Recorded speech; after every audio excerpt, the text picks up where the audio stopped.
ஒரு காட்டுல வேட்டைக்காரன் ஒருத்தன் இருந்தான். ஒரு நாள் அவன் ஒரு பறவைய பிடிச்சான்.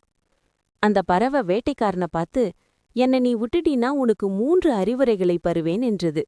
1, நீ என்ன விட்ட பிறகு; 2வது, நான் மரத்தில் போய் அமர்ந்த பிறகு; 3வது, நான் பறந்து போன பிறகு என்றது. சரின்னு வேட்டைக்காரனும் பறவைய விட்டுட்டான்.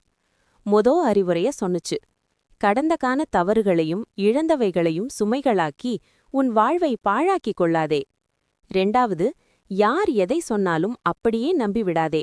உன் பகுத்தறிவு கொண்டு யோசித்துப்பார். உன் அறிவு கொண்டு யோசித்தால்தான் சரியாக செய்ய முடியும் என்றது. இதை சொல்லிவிட்டு, "அட பைத்தியக்காரா, என்ன விட்டுட்டியே.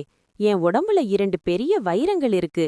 என்ன கொன்னு போட்டிருந்தா அத நீ எடுத்திருக்கலாம். என்ன விட்டுட்டியே" என்றது. இதை கேட்ட வேட்டைக்காரன் உடனே சொன்னான்: "சரி, விட்டுட்டேன். எவ்ளோ பெரிய தவறு.